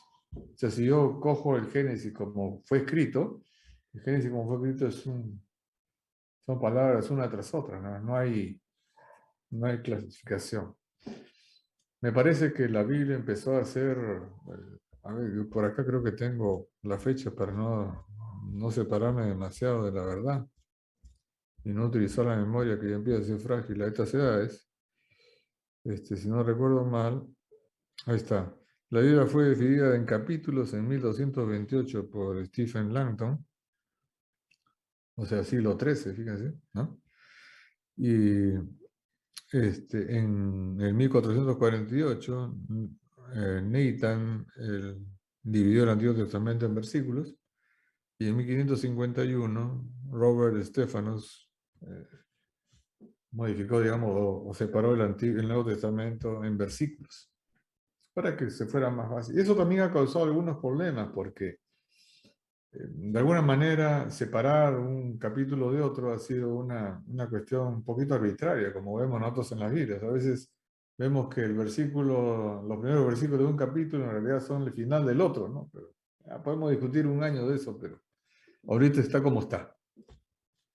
Y van a haber pequeñas cosas, por ejemplo, ¿no? Van a haber algunos que encuentran que en 1 Corintios, si no recuerdo mal, el capítulo 13, en unas Biblias tiene 12 versículos, en otros 13, porque algunos no se han puesto de acuerdo dónde se divide el versículo, ya está. Pero son cositas que han quedado en la historia y no se pueden retocar, digamos. Pero sí, o sea, inicialmente la Biblia fue escrita corrido, no existían capítulos ni versículos. Y tenemos que agradecer a estos caballeros que lo hicieron en ese tiempo, ¿no? Porque nos ayuda a estudiar, porque es más fácil decir, como dice San Juan 3:16, que decir, mira, busca más o menos unas 500 palabras después, sería complicadísimo. Entonces es más fácil decir, mira, Juan 3:16 dice, ¿no? De tal manera amó Dios. Fíjate. Es mucho más fácil de entender, y de estudiar y de comparar. Tenía entendido que para la iglesia de la Edad Media esta nueva forma de distribución fue aceptada prácticamente por muchos grupos religiosos, incluido la iglesia protestante de ese entonces, ¿no? Sí, porque, como decía hace un rato, la clasificación de capítulos y versículos fue cuestionada por algunos porque no la consideraban correcta en el sentido de dónde partir, por ejemplo, ¿no? Pero yo creo que eso cae ya en el campo de vamos a decir, si queremos decirlo de esta manera, ser demasiado esticosos ya con el relato, digamos. O sea, si un versículo era para el capítulo anterior o para el posterior, la verdad que no me preocupa mucho, porque a la hora que le estudio me voy a dar cuenta cuál es la forma en la que están concatenados los versículos. Entonces, sí, y hasta ahora hay algunos que discuten si un capítulo debe empezar antes o después, pero particularmente consideraría eso como no es necesario, digamos, discutir ese tema, porque en realidad poco beneficio vamos a sacar de eso. Es probable que tengamos la razón y estos versículos pertenecen al otro capítulo. No creo que tenga sentido. ¿Mm? Muchas gracias. Aquí hay una pregunta que creo que va por el lado de las traducciones controversiales, ¿no? Donde dice, referida a Lucas 23:43, donde hace mención las palabras de Jesús cuando dice, de cierto te digo que hoy estarás conmigo en el paraíso, ¿no? Y la pregunta es, ¿existe en este versículo un error de traducción? Es lo que el Es una buena participante pregunta. Aunque quisiera vamos a saber. tratar eso muy bien cuando hablemos de la naturaleza del hombre y cuando hablemos de la resurrección también. Ujú. Sin embargo, vamos a responder para no dejar en la duda a nadie, ¿no? Fíjense, cuando se escribió en griego estas palabras, se hubiera escrito de esta manera. De cierto te digo, hoy estarás conmigo en el paraíso. Así.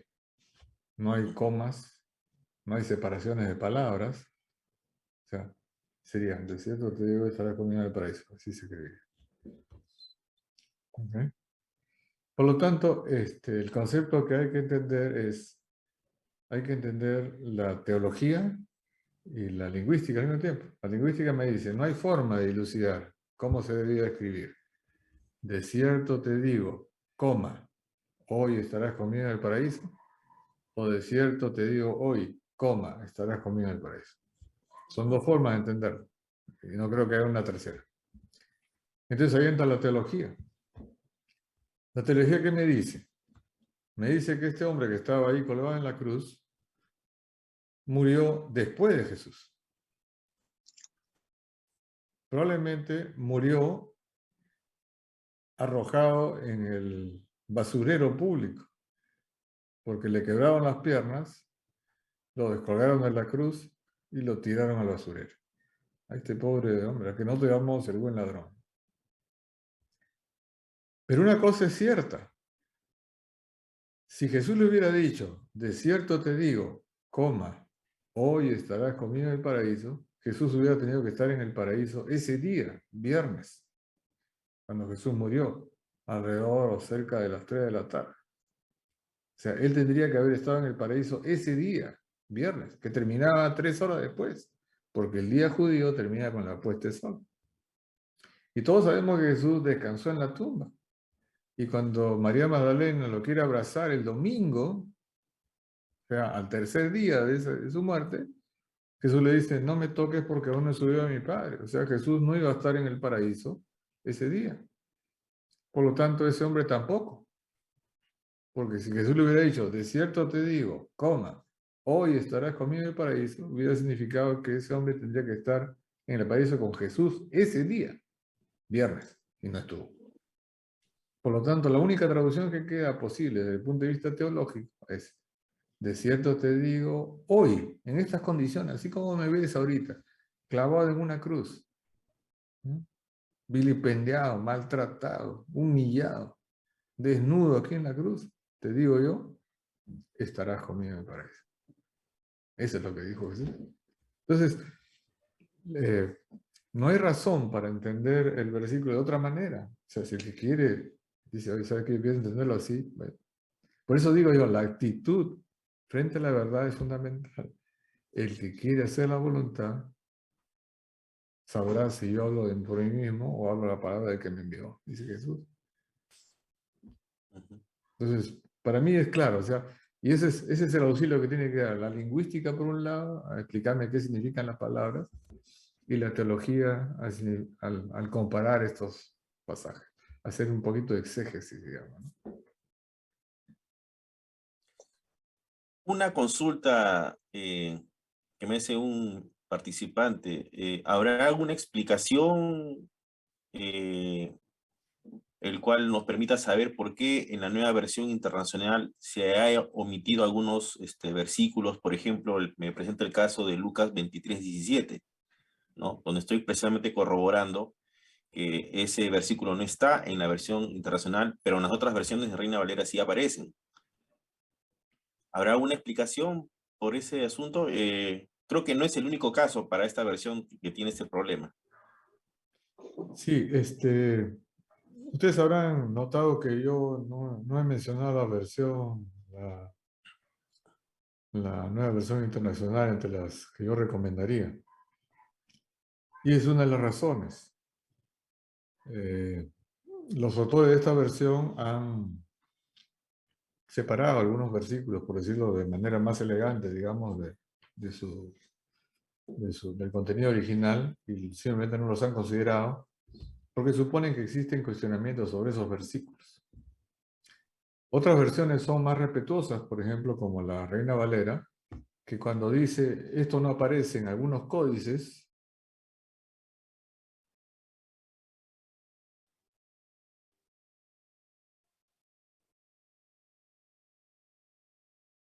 Su micro, ahí está, creo, se ve desactivado el micro. sí, se perdió creo que algunas cosas que dije, ¿no? Yo decía, la versión Reina Valera, por ejemplo, es más respetuosa, porque si hay una palabra o palabras que no aparecen en la mayoría de códices, pone esto entre paréntesis y le deja al lector el juicio de si debe o no considerarlas como tales. En cambio, en el otro caso, se han cortado, como tú bien mencionaste, algunos versículos de la nueva versión internacional, no aparecen, digamos. Entonces, es cierto, ocurre eso. Por eso es que no es una de las versiones que yo recomendaría. Es más moderna y mucha gente se siente inclinada a utilizarla. Entonces, como yo siempre digo, es mejor comparar una y otra. También es cierto que hay versículos que son dudosos, realmente dudosos, como el que yo menciono en el pasaje que es Primera de Juan 5:8, si no recuerdo mal. Que es un versículo dudoso y es dudoso para la mayoría. O sea, la gran mayoría de los estudiosos sostienen que no es, que es una adición que alguien, en su buen intento de explicar mejor, termina añadiendo lo que no debe añadir. Pero no cambia en absoluto el concepto, porque se dice ahí que tres cosas son las que dan testimonio en el cielo. Entonces, evidentemente está hablando de la Trinidad. Pero es un tema que trataremos más en la segunda reunión, porque tiene todo un contenido teológico por medio. Pero sí, hay esa situación con la nueva versión internacional. O sea, yo particularmente no la recomiendo. Yo veo que ahora lo están citando muchos autores adventistas, inclusive citan la nueva versión internacional, pero yo no le tengo demasiada simpatía por eso.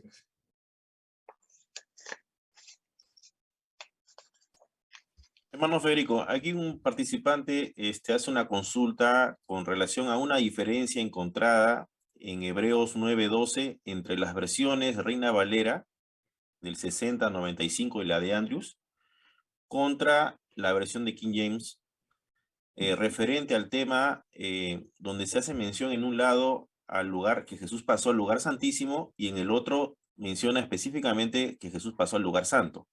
¿Cómo entender esta diferencia, no? Y no someterla a una equivocación.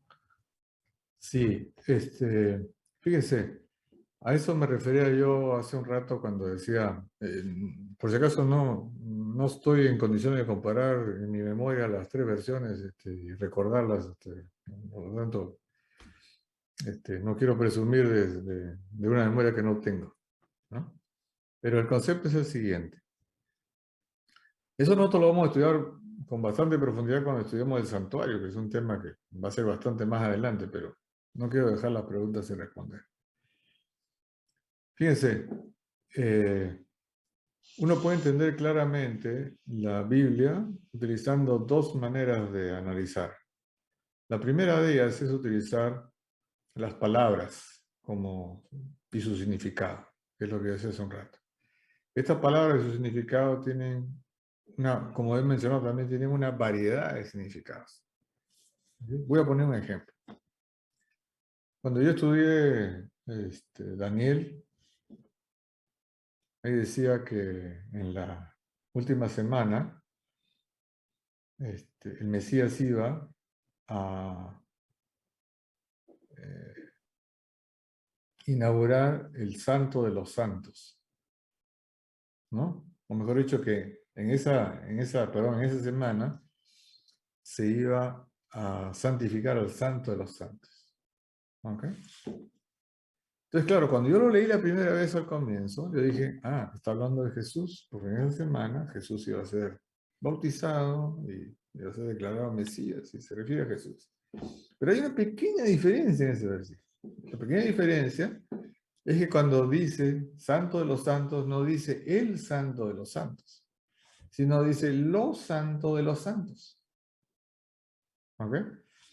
Y lo Santo de los Santos es el lugar, es el santuario celestial.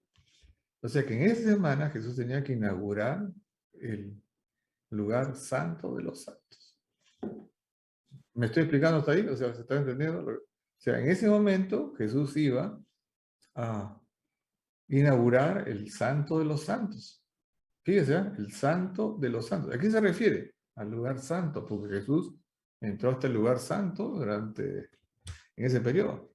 ¿Cómo lo sé? Porque Apocalipsis 5 aparece la entronización de Jesús después de su ascensión. En Apocalipsis 5 Jesús está con el Padre en el lugar santo, no en el lugar santísimo.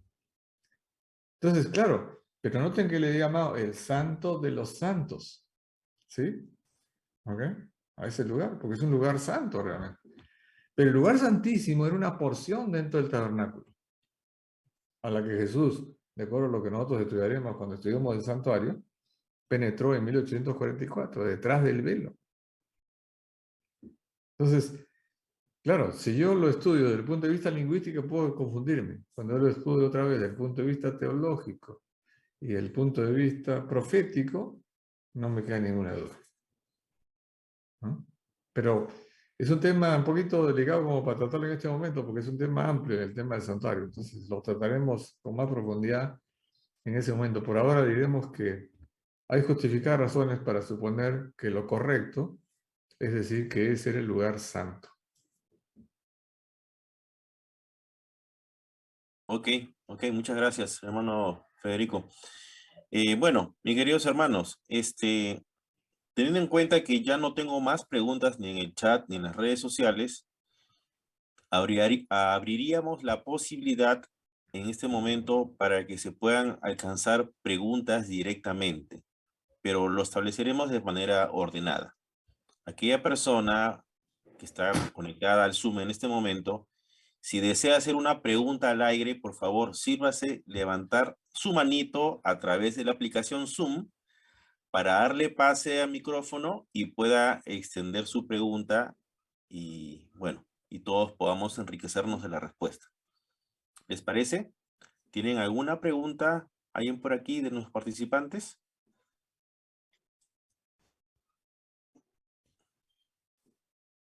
¿Hay alguien del equipo de producción si me ayuda a detectar la persona que levantó la mano para... Ya, aquí hay la hermana Stephanie Coronel.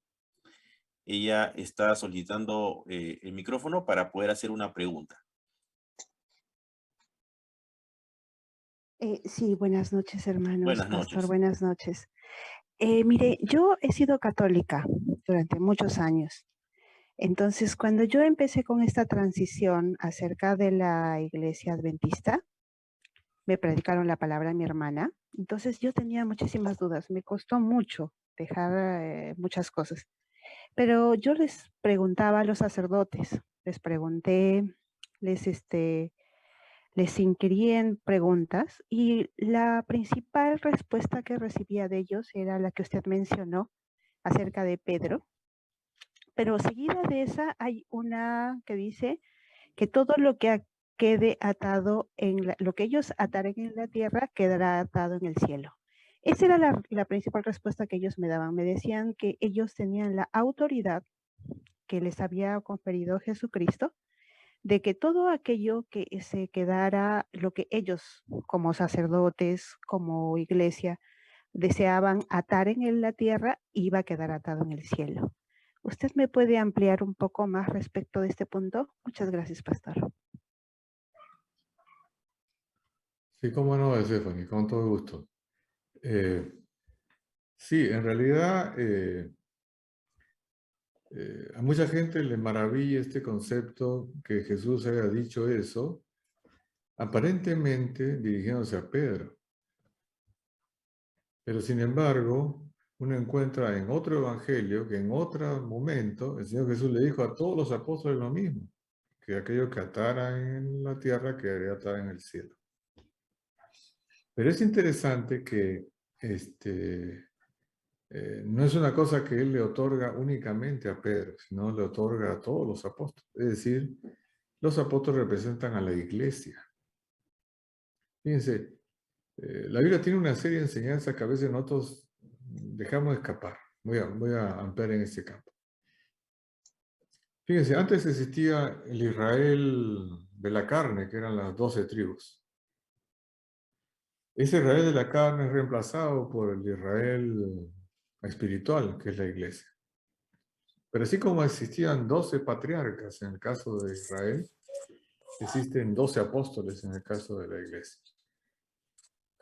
Y cuando Dios tuvo que enviar el Espíritu Santo en Pentecostés, los apóstoles necesitaron nombrar al 12º apóstol para que hubiera 12 apóstoles y pudiera ocurrir el Pentecostés. Si Dios no hubiera nombrado al 12º, no se hubiera podido hacer en Pentecostés.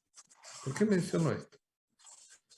Porque ahora los apóstoles representan a la iglesia, así como los 12 patriarcas representaban al Israel de la carne, que era la iglesia del desierto. ¿Ok?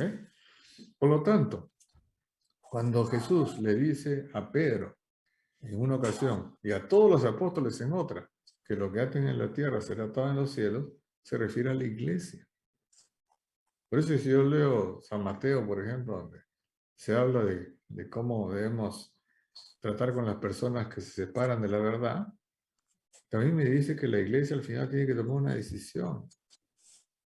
Y me dice, tráelo a la iglesia, porque la iglesia tiene que decidir sobre las personas.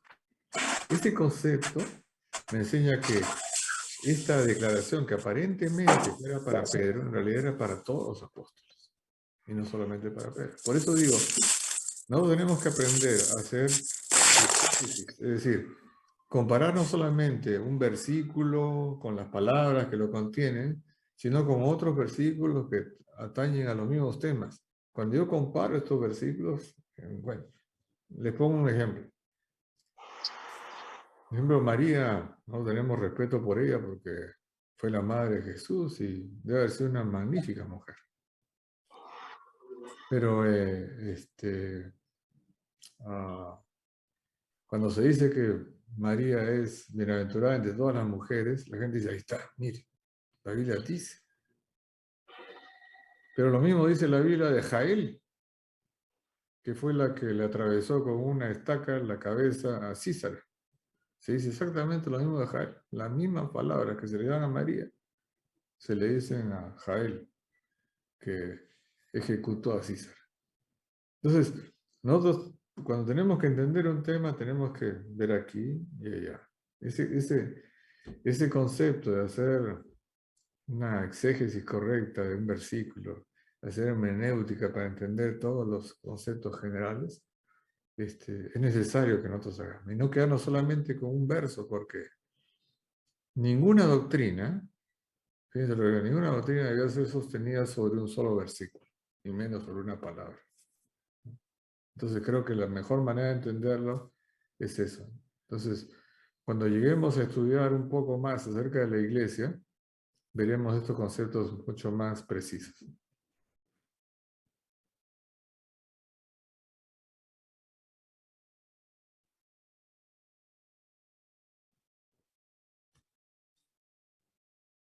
Creo que hay una mano levantada también. Carlos Torres quiere hacer una pregunta. Le damos pase. Federico, lo interesante de esto que estás explicando y lo que preguntó la hermana Cornel, es lo siguiente, ¿no? Pedro no fue el último de los apóstoles en morir. El último fue Juan. ¿Cómo sucedió esa transición entre que Pedro fue el primer papa y no fue Juan que fue el último en terminar a morir, ¿no? Es un tema interesante que siempre me he preguntado. Yeah. Claro, lo que pasa es que nos estamos yendo un pelín del tema, pero no voy a correr a la pregunta, ¿no? Fíjense, el concepto de Papa o el concepto de obispo universal es un concepto muy posterior, pero muy posterior a la época, ni siquiera voy a decir la época apostólica, evidentemente, ni la época apostólica. Ni siquiera voy a hablar de la edad antigua, sino es entrada a la edad media. ¿Okay? Es decir, este concepto de considerar al Papa como la cabeza de la Iglesia es un concepto tremendamente posterior digamos, al periodo bíblico, es decir, que termina, digamos, en el año 100 para hablar en números redondos. Entonces, se puede demostrar perfectamente, primero, que Pedro no fue Papa. ¿Okay? Porque Pedro, contrariamente a la tradición católica, Pedro no residía en Roma. Lo segundo que, por ejemplo, Pablo, ustedes saben, escribe la carta a los romanos. Y cuando manda la carta a los romanos, supuestamente cuando Pedro era papa, ni siquiera lo menciona. No solamente no menciona al Papa Pedro, sino no menciona a Pedro. Ni siquiera como que existiera en Roma. Sino menciona a otras personas, porque manda su carta y dice, bueno, saludos a fulano. Es como si, no sé, pues yo dirigiera una carta, no sé, a la iglesia de La Molina y no mencionar al pastor o a los ancianos, o qué sé yo. O sea, no tiene ningún sentido. Entonces, no hay una forma de sostener este edificio que creó la Iglesia Católica con respecto al papado y al aprimado de Pedro, no hay forma de sostenerlo históricamente. Históricamente es un destrozo, si uno analiza históricamente esto. Es más, por ejemplo, si nosotros vemos el primer concilio que se realiza en Jerusalén, que era lógico que el concilio fuera en Jerusalén, la iglesia cristiana nace en esa zona, no en Roma. Era lógico que quien presidiera en ese entonces fuera el Papa de aquel entonces, supuesto, fuera Pedro. Pero quien preside es Santiago. Y es más, Santiago toma la palabra al final y dice, bueno, hemos decidido esto. Ya está. O sea, no es Pedro el que decide, no dice la última palabra, sino que la dice otro que nadie dice que sea Papa. Entonces, no hay forma de sostener ese edificio de la construcción católica de que el primado de Pedro se da ahí, que tú eres Pedro, y sobre esta piedra, y tú eres esa piedra, Pedro. No, no hay forma. Y no hay forma de sostenerlo históricamente. O sea, no hay forma teológica de sostenerlo. No hay forma histórica de sostenerlo. Y no hay forma bíblica de sostener que existiera un papa en una época en la que no había. Quiero que ustedes recuerden que las iglesias las ministraban los presbíteros, los obispos. Obispos es una palabra que viene del griego episcopos. Epi sobre escopos visión, el que supervisa. O sea, el obispo es un supervisor. ¿Y quiénes eran los obispos? Personas que asistían en las iglesias. Y los apóstoles iban haciendo ¿qué? Se iban a un lugar, formaban una iglesia y dejaban ancianos, presbíteros, obispos. Es una misma palabra para todo. Esa misma persona que tenía varios nombres era la persona que administraba la iglesia. El concepto de los obispos de una ciudad, por ejemplo, surge en el siglo IV, hablando 3 siglos después de que murió el último apóstol, o 2 siglos y pico. Entonces, no hay forma de sostener este edificio que ha querido construir la Iglesia Católica, porque además lo construye, lamentablemente, en la falta de conocimiento de las personas de su propia iglesia, que nunca discuten esto o lo estudian, sino que lo aceptan simplemente porque alguien más lo dice. Ese es el concepto del magisterio de la iglesia. Tú tienes que aceptar lo que yo digo, aunque yo no pueda probarlo. Ese es el concepto del magisterio. No sé, te deja la cosa calada, Carlitos.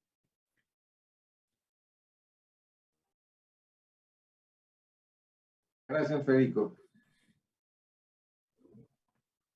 Muy bien, luego de haber participado en esta bendecida primera reunión, vamos a prepararnos para terminar con una oración.